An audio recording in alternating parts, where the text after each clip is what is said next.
2, 3. Assalamualaikum warahmatullahi wabarakatuh. Kami dari kelompok 5, saya Ahmad Khudori Saifullah, NIM 229, dengan partner saya Ari Akbar Sanjani, NIM 283. Kami akan mempresentasikan materi kelompok 5, yaitu Dealing with Competition. Oke, next. Di sini yang pertama, bentuk dari strategi pemasaran adalah sebuah proses kemasyarakatan di mana individu dan kelompok memperoleh apa yang mereka butuhkan dan inginkan dengan menciptakan, menawarkan, dan secara bebas mempertukarkan produk dan jasa yang bernilai dengan orang lain. Konsep pemasaran perlunya memahami dengan baik pengelompokan pasar, yaitu segmentasi. Pemasaran bukan kegiatan tunggal atau kegiatan gabungan. Pemasaran adalah hasil interaksi dari berbagai kegiatan. Pemasaran adalah suatu proses sosial dan manajerial di mana individu dan kelompok mendapatkan kebutuhan dan keinginan mereka dengan menciptakan, menawarkan, dan bertukar sesuatu yang bernilai satu sama lain. Oke, next.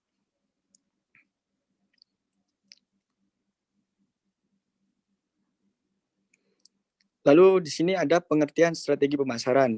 Apa itu strategi pemasaran? Strategi adalah keseluruhan konsep bagaimana sebuah perusahaan mengatur dirinya sendiri dan semua kegiatan dengan tujuan agar bisnis yang dijalankan berhasil, melakukan persaingan dan melakukan imbal hasil kepada pemegang saham.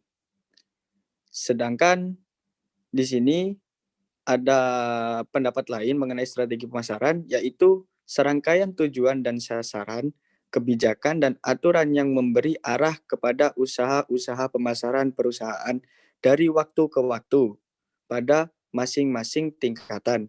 Acuan serta alokasinya terutama sebagai tanggapan perusahaan dalam menghadapi lingkungan dan keadaan persaingan yang selalu berubah-ubah. Oke, selanjutnya. Nah, di sini ada bentuk ruang lingkup strategi pemasaran. Ada 4 ya, yaitu yang pertama ada segmentasi pemasaran, lalu ada target pasar, ada positioning, begitupun yang terakhir ada perilaku konsumen. Untuk yang pertama, segmentasi pasar dapat diartikan sebagai proses pengelompokan pasar keseluruhan yang heterogen menjadi kelompok-kelompok atau segmen yang memiliki kesamaan dalam hal kebutuhan. Nah, yang dimaksud dari heterogen di sini adalah jadi segmentasi pasar itu berbeda-beda dalam bentuk maupun konsepnya, akan tetapi memiliki satu tujuan yang sama. Nah, lalu keinginan, perilaku, dan respon terhadap program pemasaran yang lebih spesifik. Untuk yang kedua, ada target pasar. Daya tarik segmen pasar dapat dilakukan dengan pengelompokan menjadi 3 faktor utama. Antara lain, ada ukuran dan potensi pertumbuhan segmen. Untuk poin ketiga, yaitu positioning. Positioning dalam konteks pemasaran adalah cara produk, merek, atau organisasi perusahaan dipersepsikan secara relatif dibandingkan dengan produk, merek, atau organisasi pesaing oleh pelanggan saat ini maupun calon pelanggan. Terus yang terakhir, perilaku konsumen. Analisis tentang berbagai faktor yang berdampak pada perilaku konsumen seperti apa yang dibutuhkan, apa seleranya, dan bagaimana konsumen mengambil keputusan. Oke, next. Untuk poin B di sini akan dilanjutkan partner saya, yaitu Ari Akbar Sanjani. Dipersilahkan. Poin B, pengertian persaingan. Pengertian persaingan di sini merupakan suatu perjuangan yang dilakukan oleh seorang atau kelompok orang tertentu atau kelompok sosial agar memperoleh kemenangan atau hasil secara kompetitif tanpa menimbulkan ancaman atau benturan fisik di pihak lawannya. Oke, next.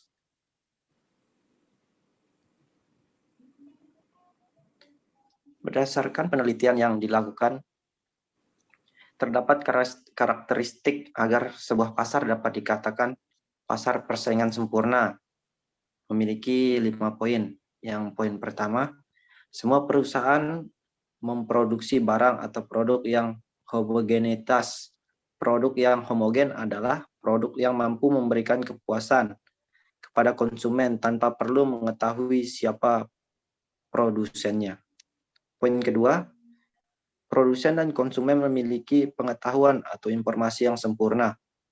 Para pelaku ekonomi, dalam kurung konsumen dan produsen, memiliki pengetahuan sempurna tentang harga produk dan input yang dijual, sehingga konsumen tidak akan mengalami perlakuan harga jual yang berbeda dari situasi perusahaan dan perusahaan lainnya.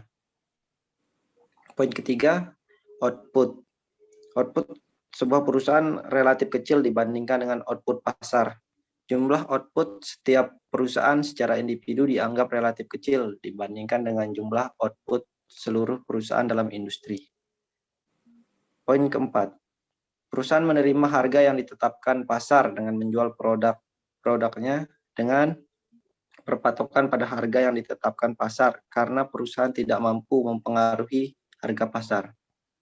Poin kelima, semua bebas masuk dan keluar pasar. Hal ini disebabkan oleh adanya faktor mobilitasnya tidak terbatas dan tidak ada biaya yang harus dikeluarkan untuk memindahkan faktor produksi. Oke, next.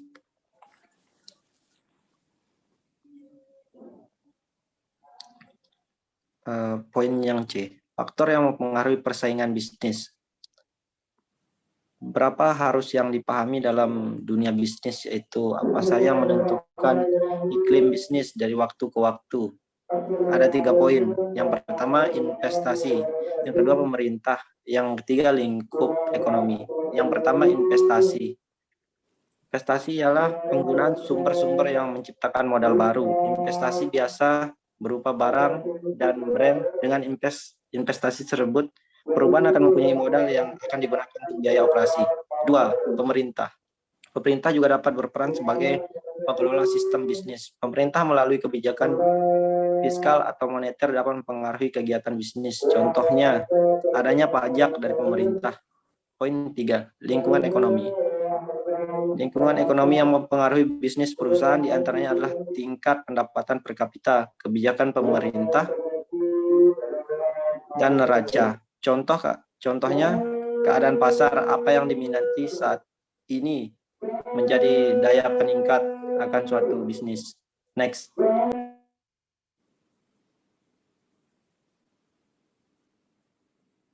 Yang keempat, lingkungan teknologi. Kekuatan yang paling dramatis yang membentuk nasib manusia adalah teknologi. Sikap seorang terhadap teknologi tergantung pada apakah mereka lebih terpikat dengan faedah positif maupun negatifnya. Apabila perusahaan ingin meraih kesuksesan, maka perusahaan tersebut membangun kompetisi teknologinya dengan pusat keunggulannya.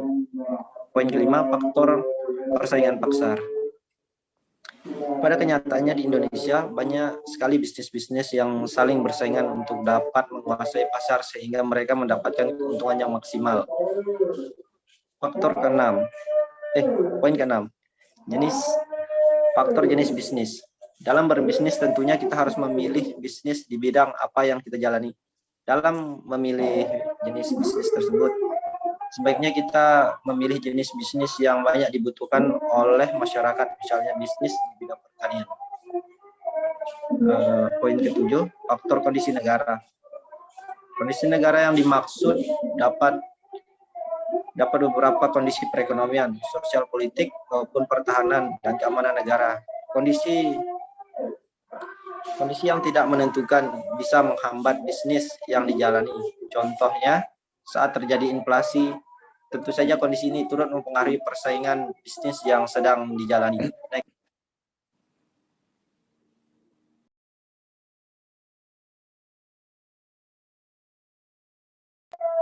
Poin ke-8, faktor sumber daya manusia. Agar bisnis yang dijalani tersebut sukses dan menghasilkan banyak keuntungan, tentu diperlukan orang-orang terampil, kreatif, berkualitas tinggi, ulet, maupun berinovasi.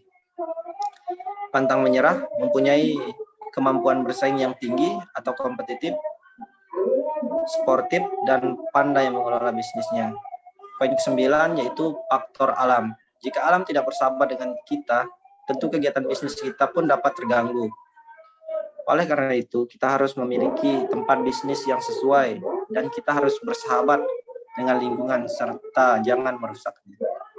Poin ke-10, faktor lingkungan, politik, atau hukum. Keputusan-keputusan perusahaan sangat dipengaruhi oleh perkembangan dalam lingkungan politik atau hukum. Poin ke-11, faktor ketepatan produk atau kecocokan produk. Faktor ini juga mempengaruhi iklim bisnis di Indonesia. Produk yang cocok adalah produk yang sesuai dengan kebutuhan dan keinginan konsumen, serta harganya terjangkau, sesuai dengan daya beli konsumen.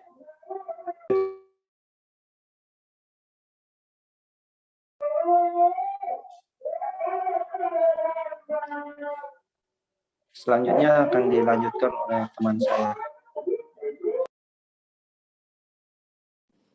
Oke, saya lanjut. Di sini poin D atau poin yang terakhir itu ada persaingan pada masa pandemi.